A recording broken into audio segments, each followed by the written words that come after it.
So నీకన్నా ముందు నేను సినిమా చూసినప్పుడు నేను చూడండి ఏంటో నువ్వు చెప్పంటున్నాను నేను. ఎవడికాడు నా దగ్గర కథ ఉంది అంటాడు. అసలు కథ అంటే ఏంటో తెలుసు. ఇంటికో కథ చెప్పు నా ముందు నిలబడంటే మళ్ళీ మీరు రాసిందే తీయాలంటారు ఏంటి?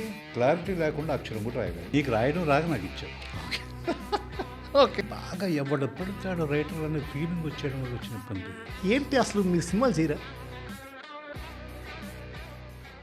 మీకోసం ఇంపార్టెంట్ టాపిక్స్ని క్లిప్స్గా కట్ చేసి ఆర్డబ్ల్యూవి క్లిప్స్ అనే ఛానల్లో ప్రజెంట్ చేస్తున్నాను. Please do subscribe to RWV clips. Thank you. ఈ షో స్టార్ట్ చేసిన తర్వాత నేను అనుకున్నా ఏంటంటే, ఈయన పిలిచి చాలామందికి లోపల కొన్ని విషయాలు బయటకు రానికుండా చేస్తారు. ఇండస్ట్రీలో లోపల ఉండిపోతాయి, బయటికి రావు. నా సర్కిల్లో చాలామందికి అలాంటి డౌట్స్ ఉన్నాయి. అవన్నీ వాళ్ళ తరపున నాకున్న డౌట్స్ అన్నీ మిమ్మల్ని అడగాలి ఫిక్స్ అయిపోయా. ఓకే. ఏంటి అసలు మీరు సినిమాలు చేయరా? అంటే అసలు ఎందుకు సినిమాలు చేయకుండా ఈ గ్యాప్ రావడాలు? రెండోది ఏంటంటే, మీరు మోడస్ట్ ఆన్సర్లు లేకపోతే నాకు రావట్లేదు ఇది చెప్పకుండా ఎందుకు ఆగింది? రావట్లేదు అన్న పాయింట్ అసలు almost 21 years of my career ఎప్పుడు లేదు. ఓకే, రిలీజ్ లేట్ అయినాయేమో తప్పితే నేను చేయటం అప్పుడు ఎవ్రీ ఇయర్ 2-3 సినిమాలు చేస్తూ ఉన్నాను. వస్తున్నాయా?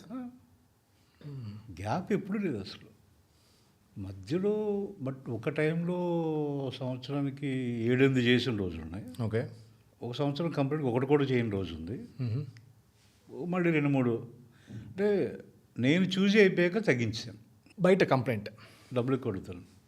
డబ్బులు కూడా కాదు, మీరు రాసిందే తీయాలంటారు ఏంటి? అది నేను రాసిందే స్క్రీన్ మీద నాకు కనపడాలన్న కాన్వర్జేషన్స్ వస్తాయి.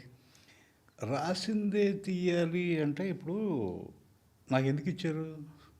ఆఫ్ కోర్స్ డైరెక్టరు అతను అనుకున్న విజన్ని ఆ స్క్రీన్ నీకు రాయడం రాక నాకు ఇచ్చావు. ఓకే ఓకే, క్లియర్గా ఫేస్ టు ఫేస్ మాట్లాడదాం. ఓకే ఓకే, నీకు రాయటం రాక నాకు ఇచ్చావు. ఓకే. మరి నేను రాసిన దాన్ని కరెక్ట్ చేసి తెలివితేటలు అనుకుంటే నువ్వే రాసుకోవచ్చు కదా, నాకెందుకు చెప్పడం?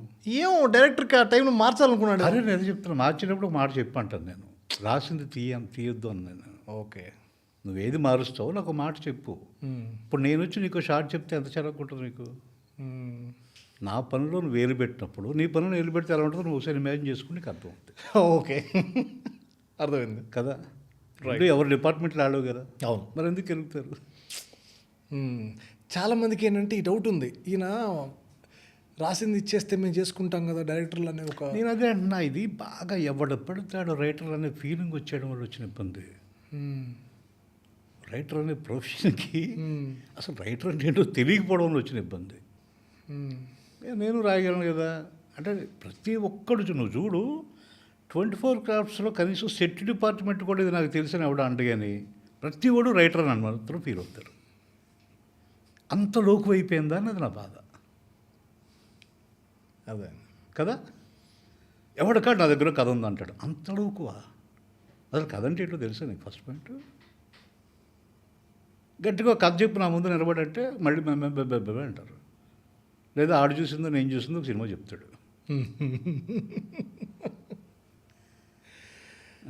డైరెక్టర్ ఇప్పుడు వాళ్ళ బాధ ఏంటంటే, నేను కష్టపడి కథ రాసుకున్నాను, వెళ్ళి ప్రొడ్యూసర్ని ఒప్పించుకున్నాను, రైట్, హీరోని ఒప్పించుకున్నాను, అంతా యాక్సెప్ట్ చేశారు.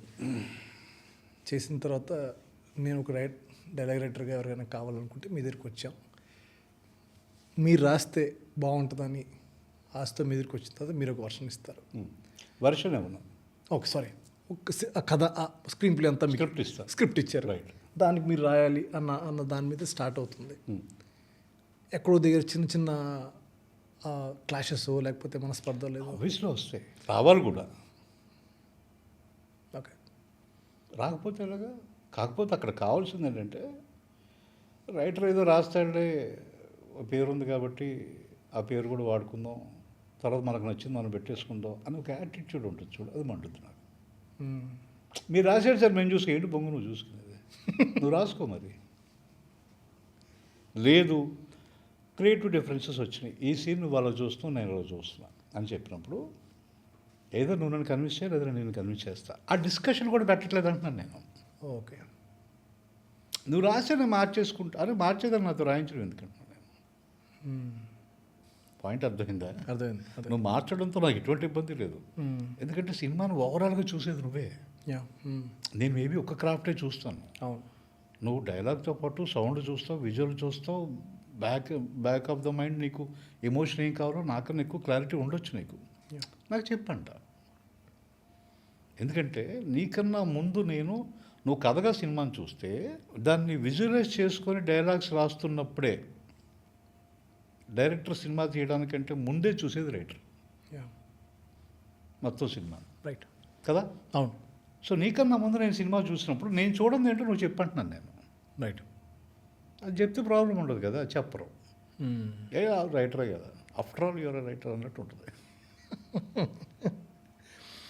అంటే ఈ ప్రాబ్లం ఏది కృష్ణవంశీ గారికి చందమామ సినిమా అప్పుడు కానీ మహాత్మా అప్పుడు కానీ ఎప్పుడు అది ఎప్పుడు ఫేస్ చేయలేదు మీరు? లేదు, ఇప్పుడు రాదు. అంటే సేమ్ అదే, ఇప్పుడు వాళ్ళకి ఏం కావాలో నన్ను అడిగితే ఇచ్చేస్తాను. ఓకే. సో వాళ్ళు క్లారిటీగా ఉండి మీరు ఇచ్చిన దాంట్లో డౌట్స్ ఏమైనా ఉండి నేను రాసింది మార్చాలి అంటే, ఇప్పుడు మామూలుగా నా ప్రాబ్లం ఏంటంటే క్లారిటీ లేకుండా అక్షరం కూడా రాయలేను. ఓకే. ఆ టైంకి ఇచ్చేయాలి కదా, గబగబా పేపర్లు నింపేసి ఇచ్చాడు, నా వల్ల కాదు, అసలు నాకు రాదు. ఓకే. నువ్వు చెప్పింది నాకు అర్థమైతే దాన్ని ఇంకో నెక్స్ట్ లెవెల్కి తీసుకెళ్ళి అలా రాయాలనేది నా పని, నేను అది చేస్తాను. సో అది చేసినప్పుడు ఆటోమేటిక్, లేకపోతే కృష్ణవంశీ గారి పిచ్చోడా, తేజ గారి పిచ్చోడా, వీళ్ళందరూ ఎందుకు నాతో రిపీటెడ్గా చేస్తున్నారు పని? నా ఉద్దేశం ఏంటంటే డైరెక్టర్కి ఏం కావాలో నాకు అర్థం అవుతుంది, అర్థం చేసుకొని చేస్తా. అది నీ స్థాయికి అర్థం కాకపోతే అడుగు నన్ను అంట. ఓకే. నేను చెప్తా.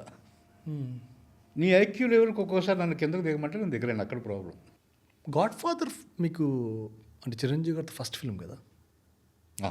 ఫస్ట్ ఫిల్మ్ కదా. రీమేక్ అన్నీ of course film remake, Lucifer remake కాబట్టి మీకు చిరంజీవి గారిని అంటే ఆఫ్కోర్స్ నేను మీతో కొన్ని రోజులు ట్రావెల్ అయ్యాను కాబట్టి నేను చూసా మీరు ఆయనతో మోహన్ రాజు గారితో మాట్లాడడం, సెట్కి వెళ్ళి చేయడం అన్నప్పుడు ఎలా ఉండింది మీకు ఆ జర్నీ ఆయనతో, చిరంజీవి గారితో కానీ డైరెక్టర్ గారితో కానీ? చిరంజీవి గారితో జర్నీ ఆబ్వియస్లీ ప్రతిరోజు అది ఆస్ట్రక్, అది అలా ఉంటుంది అంతే. అవునా? అది మనం నోరాడు పెట్టుకొని చూస్తూ ఉండడమే. అంటే చాలా, అంటే he is the only person I think నేను సెట్లో హీరోలాగా చూసింది. అవునా? మిగతా వాళ్ళందరూ ఫ్రెండ్స్లో అనిపిస్తారు కానీ ఆయన ఒక్కడే హీరో అన్నట్టు ఉండేది ఆయనే.